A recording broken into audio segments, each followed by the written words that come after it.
Hello, my name is Kristen Bolden, and I'd like to welcome you to The Other Side of History. Now, in the first part of this musical, we left off with the Baroque era. And the Baroque era, it ended with the death of Johann Sebastian Bach. The Baroque era's intellectual and social trends are reflected in the Baroque music. It was an era of great scientific observation, characterized by an effort to explain the physical world through rational thought, rather than through the supernatural explanations.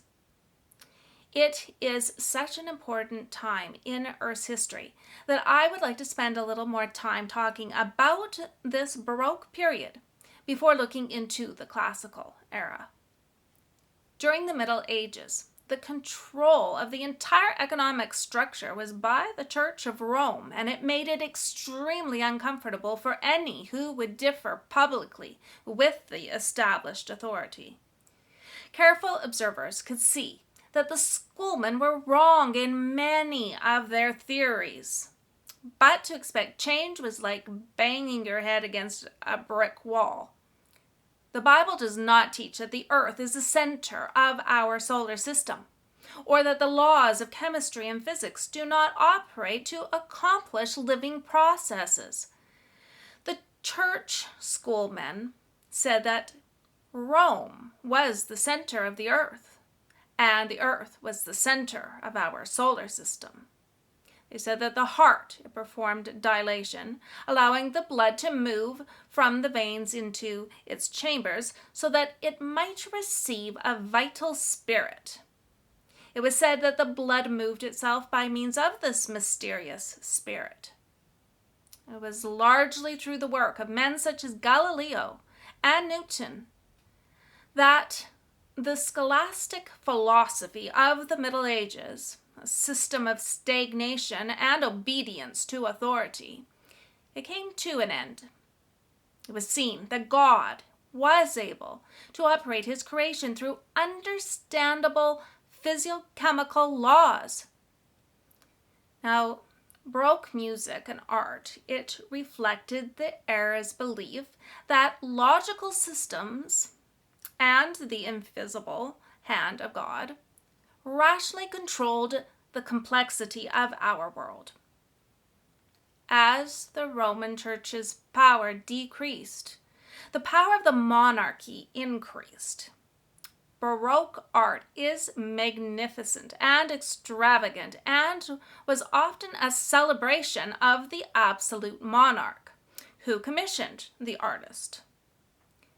King Louis XIV of France is a good example of a ruler who celebrated himself and his reign with magnificent, awe-inspiring art. The royal palace at Versailles, it shows architectural extravagance and control.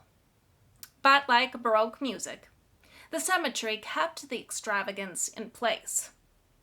However, there is an emotional and expressive exuberance in Baroque era art that sets it apart from the more restrained music and art of the Renaissance. After the Baroque era was the Classical era. Now, during this time, the thought was that the music of Baroque was too complex, and it was largely rejected as unnatural and overcomplicated. The time of the Enlightenment was about accessibility and naturalness.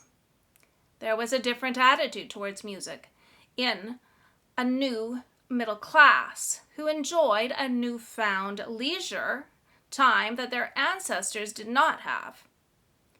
The Classical era saw the rise of musical amateurism.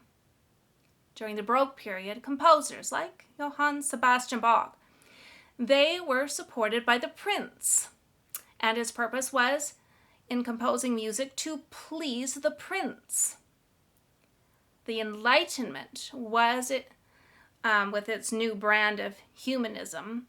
It claimed that all people, not just the aristocracy and the clergy, were of equal importance. The Enlightenment is what led finally to the French Revolution, where the Pope was taken captive in 1798. Much of the music of the classical era, it characterizes balance, accessibility, tunefulness, rhythmic continuity, and artistic restraint. Many in the classical era, they turned their noses up on what they saw as the elitist, contrived music of the Baroque era. It was a time where it was all about being natural and uncomplicated. Especially the fugues of the Baroque era, they took a tremendous amount of dexterity, intelligence, and musicality to play them well. Such skill took years to master, and it did not generally appeal to the amateur. Even the gardens at this time were about being natural and uncomplicated. The French Queen, Marie Antoinette, was a strong believer that a garden should be an intimate, romantic sanctuary. She rejected the stiff extravagance and rigid geometry of the traditional French landscaping. It was a time of out with the old Baroque era and on with the new classical era. A new, more natural, uncomplicated style. Marie replaced the older former garden plots with winding paths and natural features. She created a functioning yet idealized rural village where she could live a pastoral lifestyle away from the public eye and strict, suffocating etiquette that was found in the royal court life. Marie Antoinette was a year older than Wolfgang Mozart, and in 1762 there was a 6-year-old Mozart that performed as a child prodigy at the palace in Vienna for the Austrian royal family. Now, Marie Antoinette was then 7 years old, and she was in the audience. It was said that Mozart slipped on the polished palace floor, and Marie rushed up to help him to get up. Now, Mozart was so charmed by the young princess that he supposedly proposed marriage to her right on the spot. When Marie Antoinette became Queen of France, Mozart, he traveled to Paris to seek royal patronage. However, Marie was indisposed because of her first pregnancy, and she was unable to offer him a court appointment. Both Mozart and Marie had short lives. Mozart passed away in 1791 at the age of 35, and Marie, she was executed 2 years later in 1793, and that was at the age of 37. When I think of the music of the classical period, I think of the music of Wolfgang Mozart. And at this time, I would like to play one of Mozart's simple but very beautiful melodies, and it's called Romance.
Ludwig van Beethoven's music. It represents the culmination of the Baroque and classical periods, and his music opened up the way for the Romantic period of emotional expression. Beethoven lived at a time when men's thoughts were turning strongly to the democratic ideals of liberty and equality. Music reflects society, and the changes that were brought about during the Protestant Reformation encouraged man to attempt further reforms in the government and to question the divine right of kings to rule as they pleased. These new ideas about the rights of man and the nature of government so changed men's thinking that people learned to condemn the old system of government, and even they sought to destroy it. Beethoven's music reflects the revolutionary times in which he lived, a time that saw the French Revolution and the rise of the self-made hero Napoleon Bonaparte. When the French Revolution broke out in 1789, Beethoven was an impressionable 18-year-old. He was inspired by Napoleon, and he funneled his own rage, alienation, passion, and imagination into his music. Beethoven's music is as revolutionary as the times in which he lived. You can hear in Beethoven's music the culmination of the Enlightenment spirit of individuality and the spirit of revolution and revolutionary change. Now, one of Beethoven's most famous songs is the song Für Elise. And I would like to play this pretty little melody for you at this time.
After the classical era came the Romantic era in music.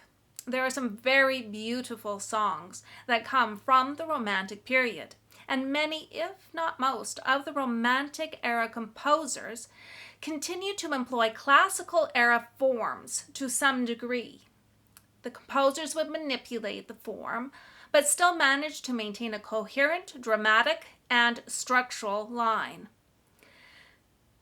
Sergei Rachmaninoff is the last of the great composers. Rachmaninoff, he stayed strictly anchored to traditional harmony. He openly criticized musical modernism as heartless and lacking in true melody. Rachmaninoff's Prelude in C sharp minor is a very dramatic and beautiful piece, and I would like to play that for you now.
hope that you have enjoyed this little musical, and I'm just wishing God's blessings to each one of you, and thank you for listening.